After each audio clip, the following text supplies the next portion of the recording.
I think I'll take more time than what I did yesterday, if you allow me, because I made it short yesterday because it was a repetition. Okay, Nuno thought that it was a useful element to present internationalization matters, and I want to tell you what we have been doing at the University of Cyprus. Not that we are the best in internationalization, but we are trying to survive in this world, because when you are in an island and when you are in a small country and you have a university that you try to develop, you have to concentrate on internationalization in order to exist in the world. And we are striving to do this. It's not easy, and we're investing also a lot of money. But okay, let me tell you what we're doing. First of all, there are some standards and reference on this, and I will show you what we use. It's a study, it's a project result that was completed in 2011, and it's very useful, and I will tell you about it. In order to have a internationalization path, you need to have certain elements, certain factors consider. These are, you have to have a vision, a policy, a planning, realization, and human resources, including training, improvement strategy, quality assurance involved, integration and decision making. These are the 5 components, I would say, of that you have to have in mind and in place in order to be successful in internationalization. And then, of course, I'm going to show you some success stories that we consider in good practices at the University of Cyprus. So about standards, as far as vision, you have to have a clean vision of internationalization, and I will show you what I mean.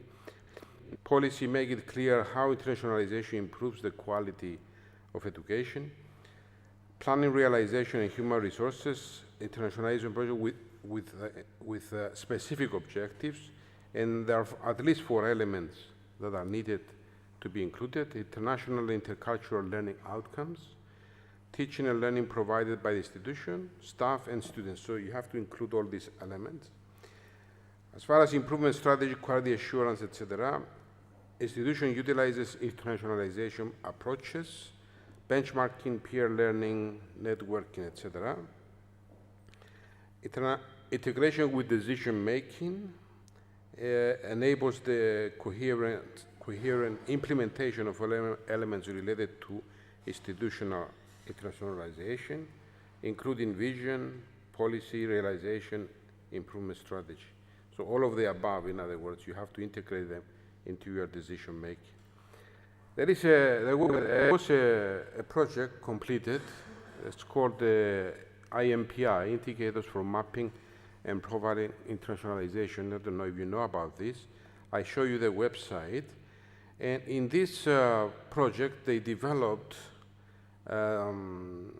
certain indicators that need to be considered and can be measured. And if you use indicators and you measure them, it always helps you to improve things, because you can watch the trend and then you can plan in order to improve an indicator. So it helps you always to plan and improve things. So some of these indicators include some goal dimensions, as they are called. One is to enhance the quality of education, others to enhance the quality of research, to work prepare students for life and work in an intercultural and globalizing world, to enhance the international reputation and visibility of the university, to provide service to society and community social engagement, and of course overall goal dimensions. So let me show you these indicators in detail. Sorry. Okay, if I press here, it's supposed to open. Okay, here they are. The goal dimension, as far as to enhance the quality of education, I'm not going to read all of them, but they are made available to you. But most of these indicators are measurable. For example, the first one says, out of all students in the university, what proportion studies abroad in a given year? So it's one factor, one indicator that helps internationalization. Another one, in a given year, out of all international students in the university, what proportion is in programs taught in the national language? Out of a bachelor's program offered by the university in a given year, what proportion is taught partially in a foreign language? And so forth. There are different indicators here just for this goal. Then there's another goal to enhance the quality of research. Let me read the first two. In a given year, what proportion of researchers in the unit is involved in at least one research project with an international partner? In a given year, what proportion of research projects with which the university is formally associated is internationally funded, and so forth. So all these, again, are indicators that can be, I'm not saying that at the University of Cyprus we use all of them, but we use many of these nowadays. At my service, we have more than 50 indicators altogether every year. Of course, they increase, but every 2 months we update them, and this helps us do the year planning of how we can improve, what indicators are not improving. Another goal dimension is to well prepare students for life and work in an intercultural and globalizing world. Let me read the first two. Out of all students in the university, what proportion studies abroad in a given year? Does the unit have a clearly defined strategy of internationalization? I have to tell you that our written, let's say, description of our strategy of digitalization is not finalized yet. It's under debating, okay? Debating within the faculty, within the Senate, etc. Okay, but there is something there, but it's not, let's say, approved yet. Continuously, we have to discuss and put new things in there.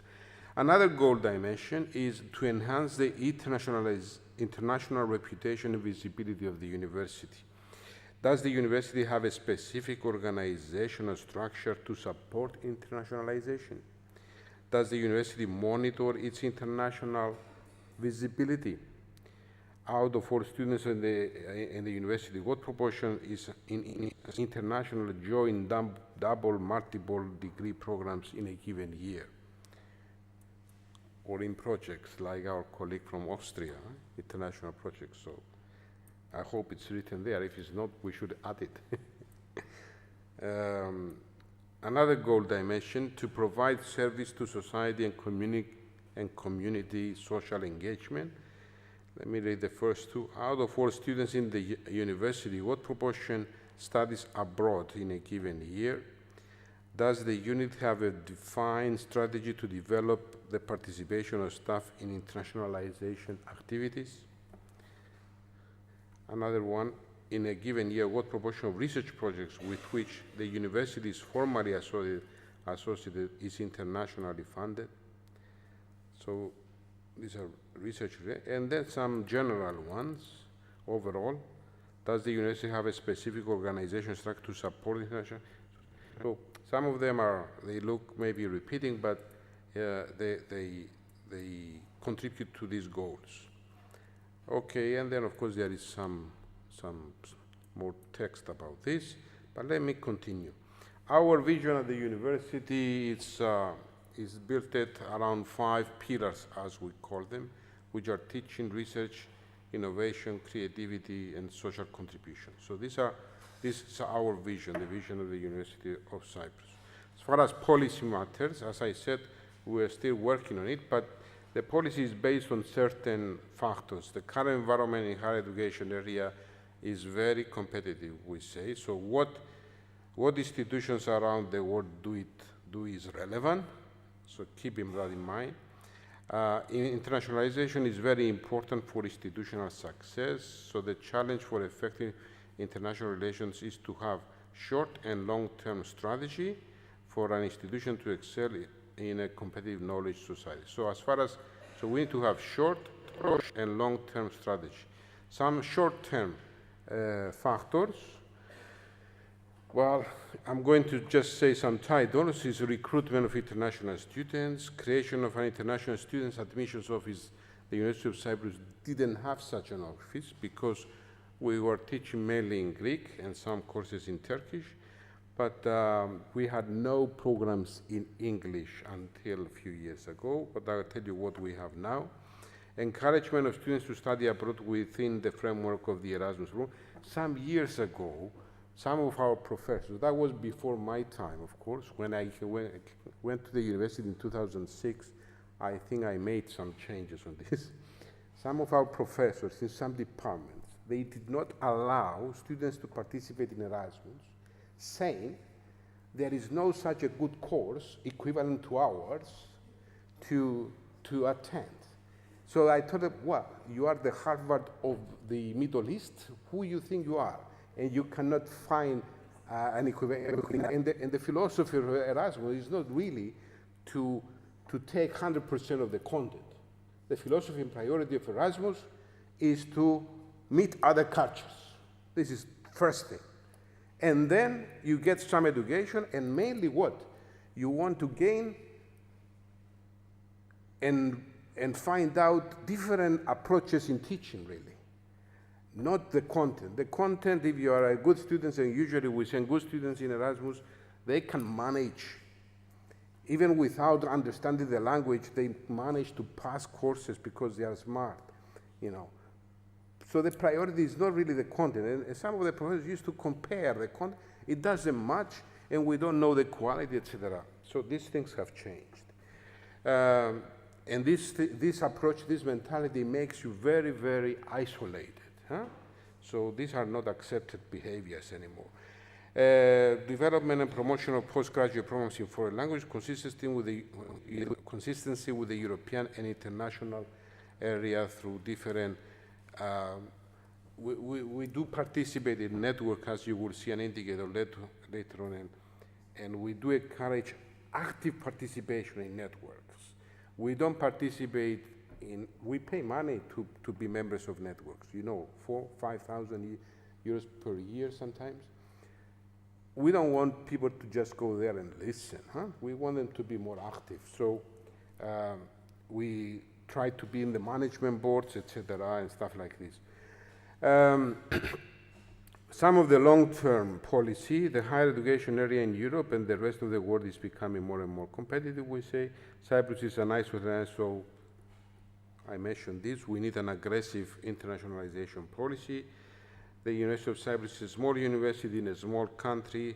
As the first university to be established in Europe, the challenge for international recognition is even more. Due to the Cyprus geographical position, the university has an important role to play. And I think we're gaining, because of our geographical position, Cyprus always was in the middle of wars. You know, the Americans call Cyprus an aircraft carrier that cannot be sunk. You know, it's there. Yeah. And we have been used through thousands of years by different wars and different invaders. Anyway, so it appears now that our geographical position is gaining ground, at least for the European Union, and other reasons, of course, because of energy things. But Cyprus is the southeasternmost corner of the European Union. And since Europe wants to develop its cooperation and network with the neighborhood countries, Cyprus is in the best position to develop cooperation for neighborhood countries. So we're doing many activities now with the South Mediterranean countries. We're developing Mediterranean networking, etc. So we're trying to be active in this. Planning, realization, and human resources is important. The promotion of university programs and for international students recruitment, the representation of university at conferences and meetings of networks and associations, promotion of exchanges, the Erasmus program, many bilateral agreements of cooperation, existing promotional material, You need to, one of the new things we are doing now is to develop what we call international newsletter. We didn't have an international newsletter. We had newsletters only in Greek. So now we're doing an international newsletter, but not to send it. We try to use the new tools for communication. For example, if you send a newsletter in PDF as attachment, no one will see it. No one will open it. And if you send it in group emails, they will appear as spam. Nowadays, some of you probably know, there are special programs to send newsletters that appear within the email, and there are measures there, some measuring some ratios to compare the picture and the text, so it's guaranteed that when it's received, it will not appear as spam. Also, there are programs that take 100,000 emails and send them one by one, so they don't appear as spam. And one of the things we have been investing recently, but don't ask me to give them to you, we have the database of all universities in the world, the rector's office, and the international office. We have the email of all secondary and primary schools of Europe, and we're developing now for the neighborhood countries. So we're developing databases, and we're going to use these tools to contact them, to communicate with them on a regular basis.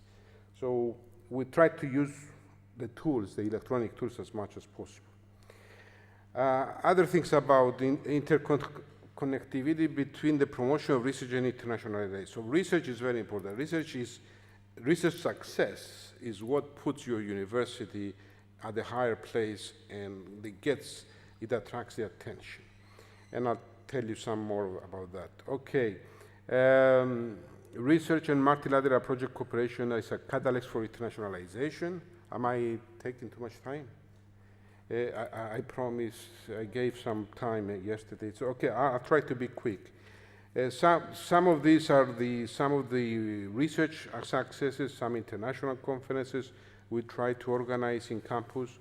This is about human resources, some of the skills required for people who are involved in internationalization activities at the university. I'm going to skip this, you can read it. Improvements, quality assurance, self-assessment is very important. Every January we sit and we say, what plan did we have the previous year, what we managed to do, let's do a SWOT analysis and see how we plan this year, what we didn't manage to improve, etc., using always our indicators. Decision making is the structure we work. I think you can read it. We have the International Relations Committee, and through that everything goes through in planning and funding, etc. This is the structure of my service and how it is the path. I'll skip that. Some of the let me show you some success stories. Bilateral agreements in cooperation. We increased them over the years. Very important for internationalization. Networks associations, we increase them. They cost a lot of money to have membership fees, keep in mind. But this is the only part we didn't cut due to the crisis, economic crisis. We said we keep our networking. Okay, international recruitment, we have 8, I think, cooperation with diaspora, very important, all the Greeks and Cypriots outside Cyprus. Some projects that promote internationalization, like the Tempus, Erasmus Mundus, etc. In 2007, Cyprus was ranked first in the European Commission for ERC success. You can see this table if you remember it. So Cyprus was top in Europe, and that was because of the University of Cyprus, because University of Cyprus had 4 ERCs approved, and then they put Cyprus in the first ranking. Some other awards and successes that we have been receiving. We had the highest rate of increase in Erasmus in 9 and 10 a year, okay? So this is very important also. Some other awards, I'm going to just go through them, you can read them. We had the Nobel Prize winner, Professor Pissarides in 2011, which is very important for internationalization. Some other presidency of different associations that we try to be in the management board, etc. Some of the research centers with very good success.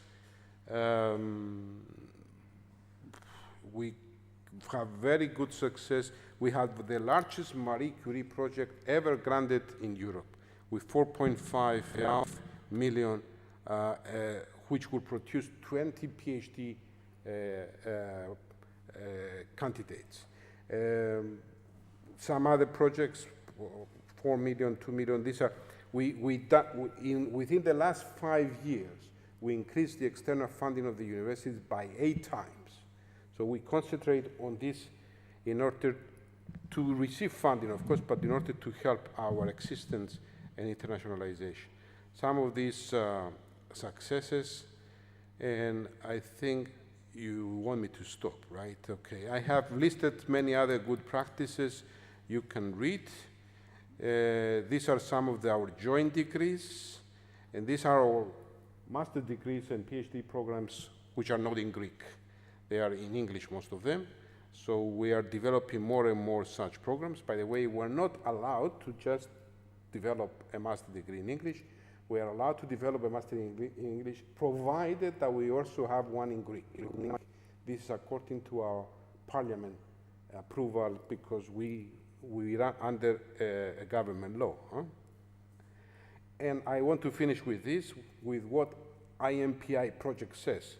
We believe, I quote, we believe that internationalization should not be regarded as a goal in itself, but rather as an effective instrument to achieve other goals related to the central obligations of a higher education institution. This is very important. And remember to come to Aragon next year, the Erasmus conference. It's already put, it's going to be in Cyprus. It's also the 10 years anniversary of the European Association of Erasmus. It's already put under the patronage of the Commissioner for Education.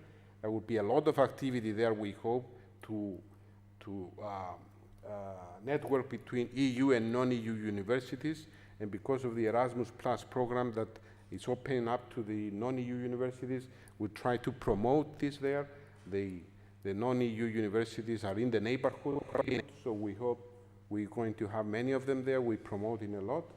So it's a good place to be there and network and find out more about the Erasmus Plus program. Thank you very much. Sorry for taking longer.